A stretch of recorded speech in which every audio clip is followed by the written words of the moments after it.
Hello students, presently हम 8th unit study कर रहे हैं, दैट इज थर्मोडायनेमिक्स। और प्रीवियस लेक्चर में हमने पढ़ा था आइसोथर्मल एंड एडियाबैटिक प्रोसेस के बारे में। इसके अलावा हमने आइसोथर्मल प्रोसेस का वर्क डन भी पढ़ लिया था और आज हम पढ़ेंगे work done of adiabatic process. तो देखिए, स्टार्ट करते हैं। टॉपिक है आपका that is work done of adiabatic process, या कह सकते हैं work done during adiabatic process. Work done during adiabatic process. ठीक है, वर्क डन बताना है हमने। किसका वर्क डन बताना है? एक एडियाबैटिक प्रोसेस का बताना है। तो अब देखिए, अगर एक एडियाबैटिक प्रोसेस है तो आपको पता है कि एडियाबैटिक प्रोसेस के टाइम पे जो कंटेनर होता है वो कंटेनर इंसुलेटिंग होता है। जो कंटेनर है वो क्या होगा? इंसुलेटिंग होगा। तो देखिए, मान लीजिए ये कंटेनर है और ये इसके ऊपर ये पिस्टन की इनिशियल पोजीशन है और गैस एक्सपेंड हो रही है, तो ये है पिस्टन की फाइनल पोजीशन। ठीक है, और इंसुलेटिंग है तो ये मान लीजिए इंसुलेटिंग की कंडीशन आ गई। ये समझ लीजिए क्या है? इंसुलेटिंग है। ठीक है, यहां था ये आपका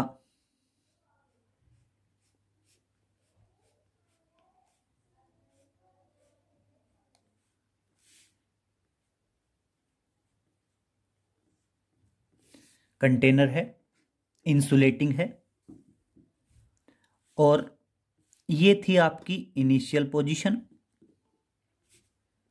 this is the initial position. Initially यहां पे था और ये आ गई आपकी फाइनल पोजीशन। और मान लो कितना मूव करता है पिस्टन? dx डिस्टेंस मूव करता है। ठीक है, इनिशियल पोजीशन पे प्रेशर है P1, वॉल्यूम है V1 और आपका टेम्परेचर है T1। फाइनल पे प्रेशर है P2, वॉल्यूम है V2 और आपका टेम्परेचर है T2। क्लियर हुआ? और पिस्टन का एरिया ऑफ क्रॉस सेक्शन मान लीजिए A। जो पिस्टन है, पिस्टन का एरिया ऑफ क्रॉस सेक्शन क्या मान लीजिए? पिस्टन का एरिया ऑफ क्रॉस सेक्शन मान लीजिए A। A is the area of cross section of the piston. Clear? और अब हमने कैलकुलेट करना है now the work done of expanding the gas. Now the work done of expanding the gas. और बेटा ये वर्क डन किसके बराबर होगा? ध्यान से समझिए, आपका वर्क डन होगा फोर्स इनटू डिस्प्लेसमेंट, या हम सिंपल कह सकते हैं स्मॉल वर्क डन है उसका इंटीग्रेशन होगा। और स्मॉल वर्क डन बेसिकली किसके बराबर होगा? Force into displacement. और बेटा फोर्स इनटू डिस्प्लेसमेंट क्या होगा? फोर्स को हम लिख सकते हैं प्रेशर इनटू एरिया और into displacement. Area into displacement करेंगे तो एरिया इनटू डिस्प्लेसमेंट में आ जाएगा that is pressure into volume, और इंटीग्रेशन आ जाएगा that is from initial volume to final volume. Mark कर दीजिए इक्वेशन 1। अब सेम हम यहां पे P की वैल्यू रखेंगे। तो देखिए क्या बताएंगे? फॉर एन एडियाबैटिक प्रोसेस, हम एडियाबैटिक प्रोसेस की बात कर रहे हैं तो क्या बताएंगे? फॉर एन एडियाबैटिक प्रोसेस, एक एडियाबैटिक प्रोसेस में क्या होता है? P V raise to the power gamma is equal to constant. P V raise to the power gamma is equal to क्या आ गया, कांस्टेंट आ गया। तो देखिए यहां पे P किसके बराबर होगा, K upon we raise to the power gamma आ जाएगा। और यहां से अगर मैं P की बात करूं तो P किसके बराबर होगा, K upon we raise to the power gamma. यहां पे गामा क्या होता है, हीट कैपेसिटी है। तो देखिए इस तरह से आपकी इक्वेशन 1 क्या बन जाएगी, देयरफॉर इक्वेशन 1 बिकम्स, इक्वेशन 1 क्या बनेगी, work done W that is equal to V1 to V2, integration की lower limit and upper limit. साथ में मैं प्रेशर की वैल्यू रख रहा हूं, प्रेशर की जगह आएगा K upon we raise to the power gamma और इनटू आ गया dV। क्लियर। तो अब देखिए क्या है, K कांस्टेंट है, मैं बाहर ले लूंगा,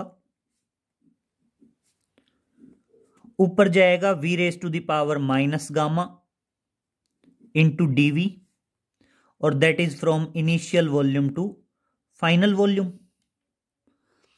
इंटीग्रेशन का कॉन्सेप्ट सिंपल होता है, पावर में एक ऐड करो उसी से डिवाइड कर दो।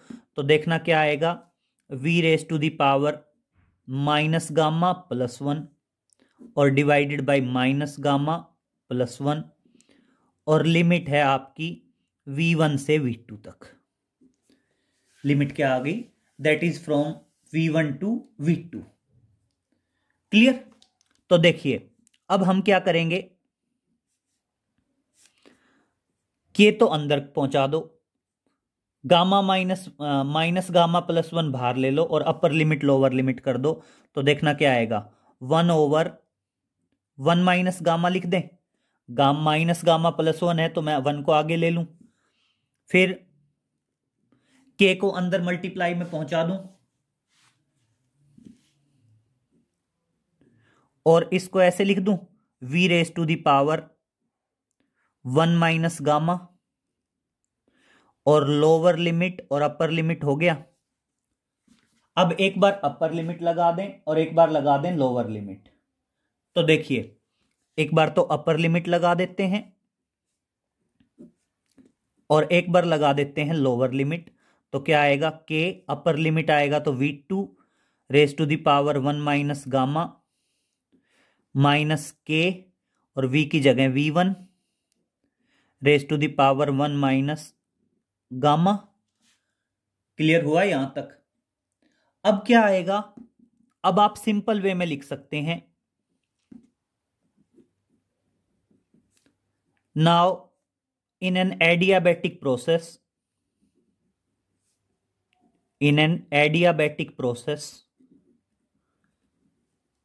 अगर P V raise to the power gamma है तो इसका मतलब P1 V1 raise to the power gamma is equal to P2 V2 raise to the power gamma is equal to K constant.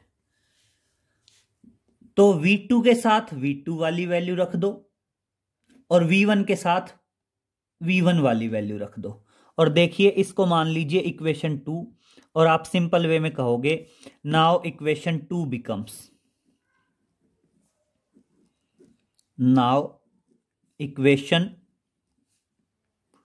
2 becomes, और देखिए इस तरह से आपकी इक्वेशन 2 क्या बन जाएगी, इक्वेशन 2 बन जाएगी that work done is equal to क्या आएगा, 1/1 माइनस गामा, V2 के साथ V2 वाली वैल्यू रखिए, P2 V2 raise to the power gamma into V2 raise to the power 1 minus gamma, minus V1 के साथ V1 वाली वैल्यू रख दीजिए, P1 V1 raise to the power gamma into V1 raise to the power 1 minus gamma. Clear हुआ, यहां तक आया समझ में। अब देखिए इससे आगे स्टेप कैरीड आउट कर रहे हैं, थोड़ा सा साइड में कर रहा हूं ताकि कवर हो सके। और अब देखिए सिचुएशन क्या होगी,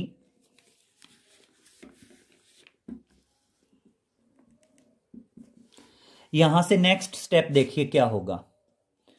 अब मैं यहां पे इसको ऐसे लिख सकता हूं, v2 raise to the power gamma and v2 raise to the power 1 minus gamma, दोनों मल्टीप्लाई में है तो दोनों की पावर ऐड होंगी, गामा से गामा कट जाएगा और इस तरह से देखिए आपका वर्क डन आ जाएगा। That work done is equal to 1/1 minus gamma, साथ में क्या बच गया, साथ में आपका आया P2V2, साथ में आपका आ गया दैट इज P2V2। और सेम इसी तरह जब हम इसको सोल्व करेंगे, v1 raise to the power gamma, v1 raise to the power 1 minus gamma, power add हो जाएंगी, गामा से गामा कैंसिल होगा और इस तरह से आपकी वैल्यू आ जाएगी that is minus P1V1।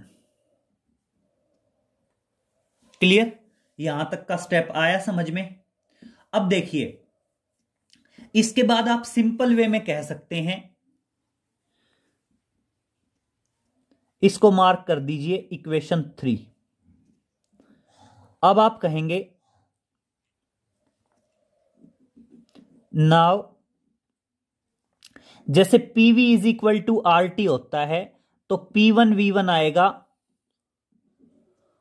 RT1 के बराबर और आपका P2V2 आएगा RT2 के बराबर।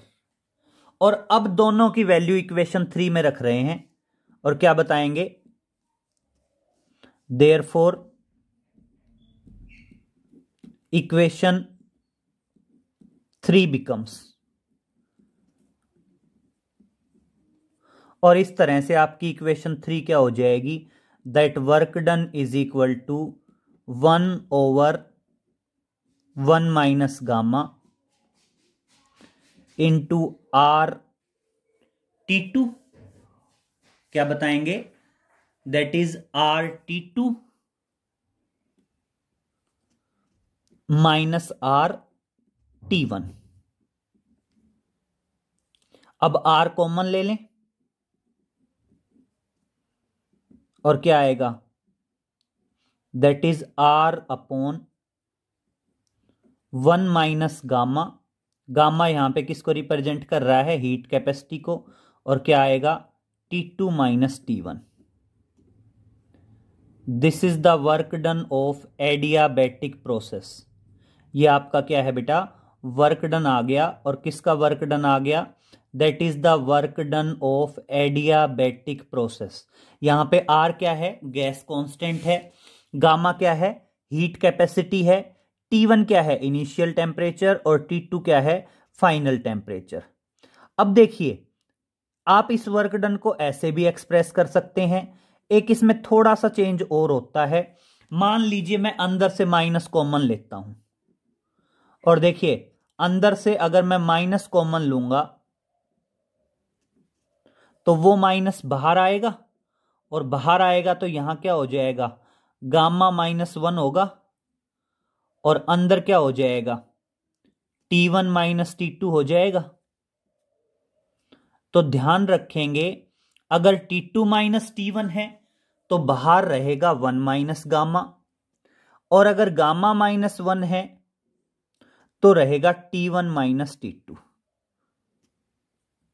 ध्यान रहेगा इतना, clear? And this is the work done of adiabatic process. ये अपने आप में क्या है, वर्क डन है। किसका वर्क डन है, work done of that is adiabatic process. ये वर्क डन है, किसका वर्क डन है बेटा, एडियाबैटिक प्रोसेस का वर्क डन है, work done of adiabatic process. Clear हुआ? बेसिक जो है इनिशियली हम थोड़ा सा इंट्रोडक्शन लिख देंगे। इंट्रोडक्शन में सिंपल है कि एक इंसुलेटिंग कंटेनर है फिटेड विद ए पिस्टन, जिसके अंदर कोई गैस फील्ड है और उस गैस का क्या हो रहा है, एक्सपेंशन हो रहा है। एडियाबैटिक प्रोसेस है तो हीट कांस्टेंट रहेगी, initial temperature T1, final temperature T2, initial volume V1, final volume V2, initial pressure P1, final pressure P2। ठीक है। अब देखिए आगे बात करते हैं, हमने दोनों के वर्क डन पढ़ लिए हैं, आइसोथर्मल प्रोसेस के भी और एडियाबैटिक प्रोसेस के भी। तो देखिए अब आगे चलते हैं। आगे एक पॉइंट आता है ग्राफ के बारे में। अगर मान लीजिए मैं एडियाबैटिक और आइसोथर्मल प्रोसेस दोनों के ग्राफ की बात करूं, तो एक तो होता है एक्सपेंशन और एक होता है कंप्रेशन। दो चीजें देखिए, एक तो होगा एक्सपेंशन का और एक होगा कंप्रेशन का। तो देखिए अगर मैं कहता हूं गैस एक्सपेंड हो रही है, एक्सपेंशन की बात करता हूं। अगर मैं कहता हूं एक्सपेंशन की बात करेंगे, दैट इज एक्सपेंशन, जिसमें गैस क्या हो रही है, एक्सपेंड हो रही है। और दूसरी हम बात करेंगे कंप्रेशन की, दैट इज कंप्रेशन, जिसमें आपकी गैस क्या हो रही है, कंप्रेस हो रही है। एक एक्सपेंशन की बात करेंगे और एक बात करेंगे कंप्रेशन की। बात करते हैं graph between pressure and volume, that is graph between pressure and volume, graph between pressure and volume. कभी भी ध्यान रखना, जो area under pressure volume graph आएगा वो आपको क्या देगा, वर्क डन देगा। कभी भी जो area under the pressure volume graph होगा, वो area under the pressure volume graph आपको क्या देगा, वर्क डन देगा। ठीक है। अब मान लीजिए मैं कहता हूं हमने इस पॉइंट से चलना है, एक मैं कहता हूं आइसोथर्मल एक्सपेंशन है और एक मैं कहता हूं एडियाबैटिक एक्सपेंशन है। तो सुनिए, आइसोथर्मल एक्सपेंशन ये होगा और आपका एडियाबैटिक एक्सपेंशन होगा ये। ठीक है, दो हैं, एक कौन सा है, एक तो है आइसोथर्मल का एक्सपेंशन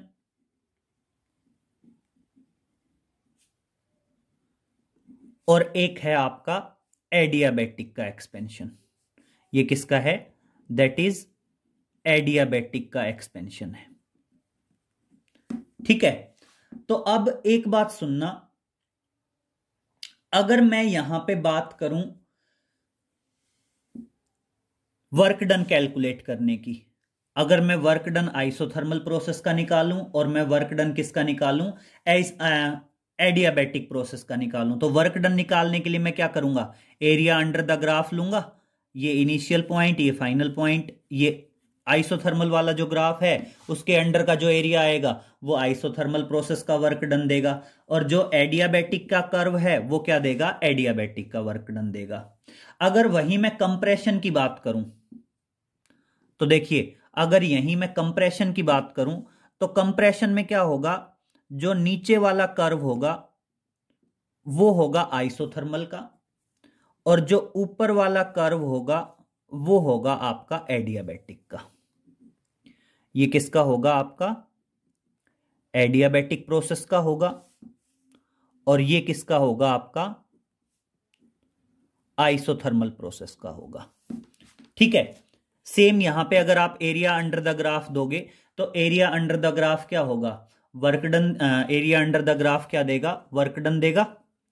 तो सिंपल आप नोट में डालेंगे, area under pressure volume graph will give the work done. और अब यहां पे स्लोप से हमें क्लियर हो रहा है कि work done during isothermal expansion, आपका work done during isothermal expansion, work done during isothermal expansion, और दूसरा है work done during adiabatic expansion.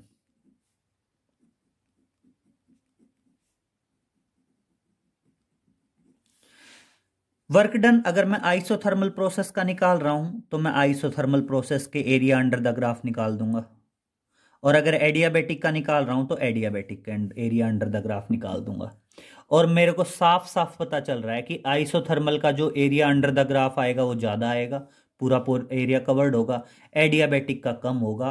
तो सिंपल सी बात है कि वर्क डन आइसोथर्मल प्रोसेस का ज्यादा होता है वर्क डन एडियाबैटिक प्रोसेस से in case of expansion. In case of expansion work done isothermal process ज्यादा होगा, किससे ज्यादा होगा? Work done of adiabatic process. लेकिन किस केस में? इन केस ऑफ एक्सपेंशन, जब कोई गैस एक्सपेंड हो रही है। लेकिन अगर मैं वहीं किस में चला जाऊंगा, अब मैं वहीं कंप्रेशन में चला जाऊंगा, तो कंप्रेशन में उल्टा हो जाएगा। कंप्रेशन में अगर मैं बात करूं work done during isothermal compression and during adiabatic compression, तो work done during adiabatic compression, adiabatic compression, और एक मैं कहता हूं work done during isothermal compression.